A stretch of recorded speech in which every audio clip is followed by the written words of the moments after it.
My next guest promised to take me on a sightseeing trip through scenes of her childhood. Not that her childhood was all that long ago, but in spite of that, her achievements throughout the music world are impressive indeed. We met and drove to Mount Errigal, a place that is very special to her.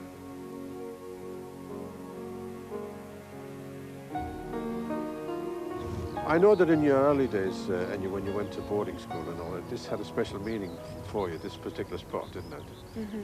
When you're very young, it's very hard to assess when you're near home, but this was always the landmark for me, that I was just around the corner from home. It's special here, and it's so peaceful, and it's the only place where I can actually come back to that I just forget about work. And that's really important, as you know yourself. Do you feel that your music sort of reeks of this kind of thing? This would have influenced me, definitely. Now, so many people, their childhood is something they can quite easily forget about, really. It's a part of their life. You say, what was your childhood? Oh, it was okay. And they just talk about it. Now, my childhood has always been very special to me. Now, you're exactly the same, aren't you?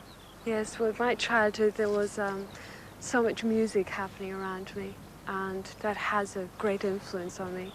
And it's, you know, to my parents, my grandparents, they were involved in music. And I come from a very big family and very happy sort of memories of my childhood. Yeah. How many of you were there?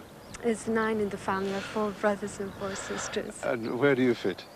I am, I like to put it, the 4th youngest. The 4th? Now, this particular part of the world is very much a Gaelic area, isn't it? Mm-hmm. Now, I've spoken to you about this before, and I envy your ability to speak such great Gaelic. How much Gaelic did you speak when you were young? Well, it was all Gaelic I spoke until I went to school, which was around 3 or 4, and then I would have learned how to speak English. But that's all I heard, because around here they only speak Gaelic. And you sing a lot in Gaelic now, do you? Yes, it's because it's my first language, so I'm extremely comfortable when it comes to, I can express myself so much better in Gaelic. Now, you're going to sing one of your songs for us, and which is called Lehe Gal Moge, isn't it? Mm-hmm. Now, I know enough to know that is the sort of the lovely days of my youth, and the sort of bright and happy days of my youth. When and why did you write that one?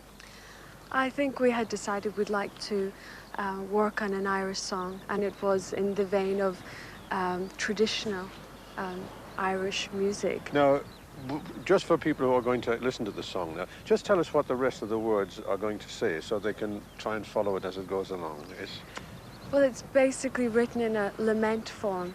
It's Ohonis Ohono, which is crying, and it's really crying on the loss of my youth. And it's gone forever, and it's basically talking about the happy memories I had of my childhood. You haven't lost your youth yet, but let's hear the song.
Shame.